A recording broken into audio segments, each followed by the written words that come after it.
A new American dream has emerged. A gigantic mortgage, a massive pile of credit card debt, a home equity line of credit, and a 3 easy installment plan on a sandwich maker. Life is certainly good, except in those instances when you can't make those payments on your panini press and life is thrown upside down. This tragedy is really not far off from the truth for the average person today. Too much debt, not enough income, poor spending and saving habits, and a central bank that made it all happen. Let's dig into it. You came here for the truth, so let me unveil that for you.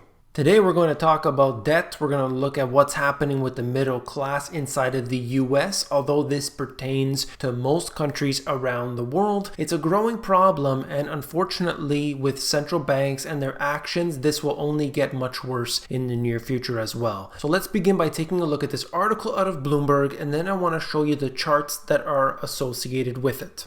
Speaking of central banks, newly available net worth data from the Federal Reserve suggests that the left behind contagion has spread to all Americans aside from the top 10%. That means if you're not part of that top 10%, you are not doing well, and as time goes on, it's only going to get worse. This is something I talk about often, but you hear the majority of people, typically the 7 share of Amazon type investor, who is adamant that everything is fine. But if you just look at the statistics, or you talk to people that are living their daily lives all across the United States or any other place in the world, you tend to have a very large group of people who aren't doing well, and that's the story I'm trying to tell. While still wealthier overall than most other groups, even the upper middle class is feeling the pinch of income stagnation. The growth rate of this group's incomes is lagging behind that of those both lower and higher of the socioeconomic ladder. So it's not just people in the middle class or the lower middle class. We're looking at individuals in the upper middle class that are also being affected by this. As I said, top 10%, if you're not part of that group, you are not doing well. And of course, as I said, time is going to make this even worse.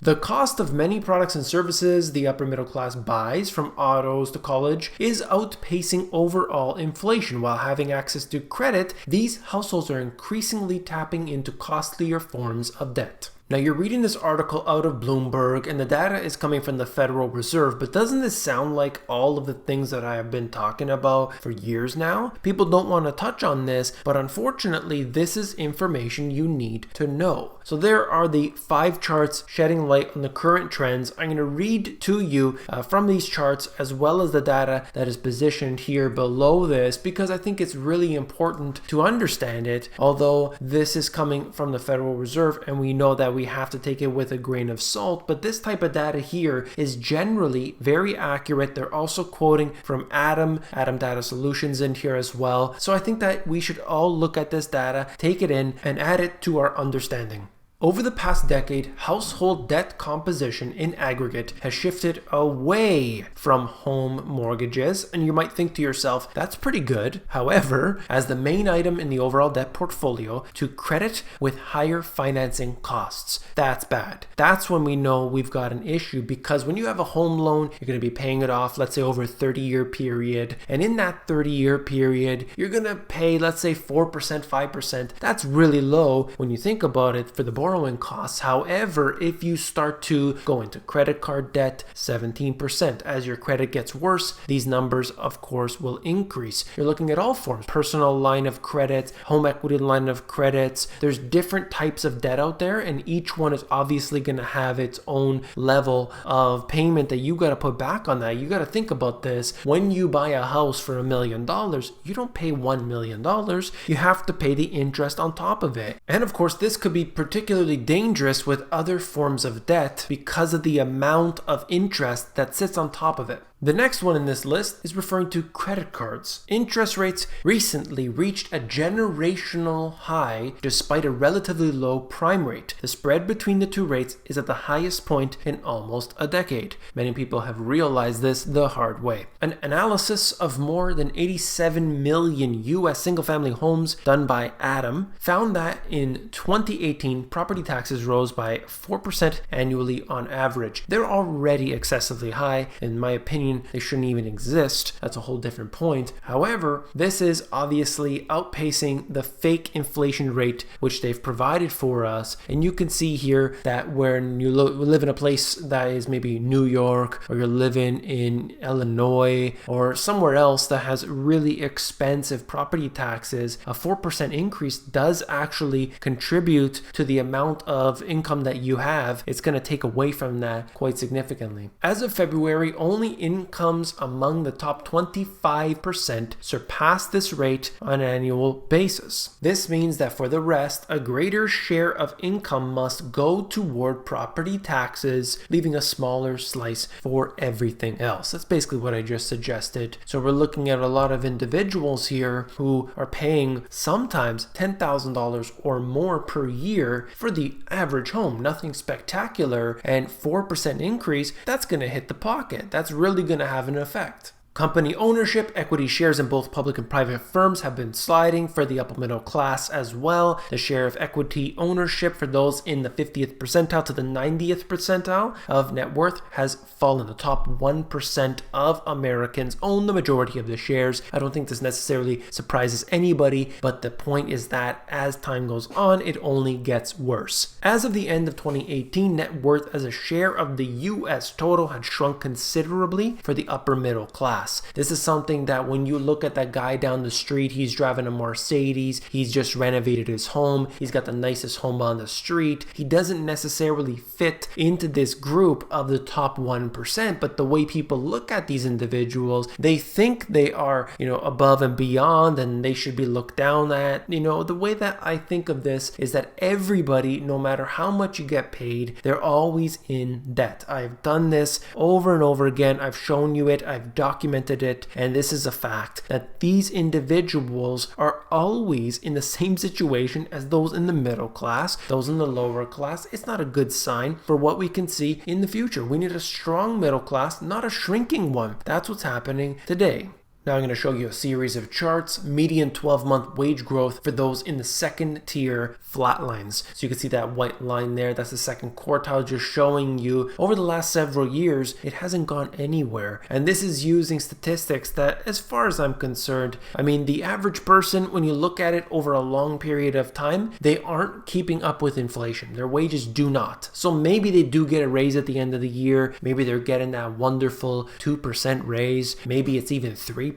Congratulations. It's not keeping up with inflation. We have to look at this. The things that actually cost a lot of money cost more money every single year. The things that we don't really care that much about, maybe you can do without, it seems to be relatively stagnant, or it's only increasing a marginal amount. It's always those things like property taxes that increase and really hit you where it hurts. Equity shrinkage, distribution of U.S. household upper middle class equity, wealth falling. Since the financial crisis, this has been getting worse, but if you look at it technically over the last several decades, it's been declining. This is what happens. We have seen an increase in the amount of individuals at the very top owning everything. Let me restate that. Select few people that are there at that top 1%, or really more likely the 0.001%. Those individuals are taking more and more of the pie. That's the way I like to say it. Speaking of pie, Americans among the upper middle class see shrinking share of U.S. wealth. Now looking at this here, it gives us a depiction on the left-hand side of 1989, breaking it down, and then on the right-hand side, 2018. Big difference, definitely. When you look at this, the top 1% in 2018 has 31%. Whereas back in 1989, that number was 23.6%. So this in time only will get worse. We can see that. It's documented here. Everybody knows that. And they keep referring to the top 1%. But if you were to break it down even further into the top 0.1%, 0.001, and so on, you would see that the higher up you go, the more money, the more control, the more power these individuals are getting. Change in debt composition. Households shift to generally higher interest rate consumer debt categories. Well, we can see here that recession end is the top bar. Underneath that is the end of 2018. So it gives us a good idea, a good breakdown. And what we are looking at here, obviously, housing contributes the majority of people's debt. That is, wherever you live, that's probably the case. But you're looking at this here where we see a considerable amount. So if we take recession end, for example, it's nearly 80%. However, at the end of 2018, it's 70% approximately. So that is a considerable difference in really just a short period of time when you think about it, 10 years. Then you compare that to the amount of auto loans that people have gotten themselves into. It's about 10% versus probably less than 5% or so. I mean, I'm going by this chart here, it's hard to tell. And student loans, however, have really increased in these last 10 years. People are using student loans for other things that aren't school. I assure you that much. This is what happens, in time. People, they're getting further into debt. They need money. They use whatever they can find available. And this is a lot of people, unfortunately, are going this route, and they're not able to pay down their debts ever. And that, of course, will bite them in the behind at some point in the near future. Debt service costs. U.S. credit card interest rate rises to a record, even though we have seen mortgage rates that are significantly lower. Any type of debt seems to be lower when you see the comparison with the Fed funds rate. But what happened with credit cards? Well, we can see that this happens to be a increasing rate that we have noticed over this period of time. In general, it bottomed out right around that range of maybe 2011, 2012, somewhere in there, and it has been increasing ever since, and it is now around 17%. It depends on the card, depends on so many factors, of course. However, in general, they're increasing. We should see this somehow corresponding to the Fed funds rate, and it's built on top of that. So if the Fed funds rate is increasing, then of course it would go and increase with it. However, it doesn't seem to be the case. It's just been going up, ratcheting up. The federal funds rate is extremely low still today. We'll see though when they start to bring interest rates down how this credit card debt is affected by it. The spread in between the two has never been this bad since the financial crisis and beyond, so we'll see what happens. I'm going to end the video there. If you found it informative, please give me a thumbs up. You're supporting the channel when you do so I really appreciate that. If you want the financial education that was not taught to you in school, these two books have everything you need, top to bottom, A to Z. Well, take a look at the link in the description. If you want the audiobook, that's available at themoneygps.com. Stay tuned because soon I'm having the audiobook available on Audible as well as iTunes. This has been a request from many people, so that's finally happening, so stay tuned for that. If you want to know about Americans' debt, how bad the situation is, they are tapped out right now. I did a video about it. Click on it and I will see you there.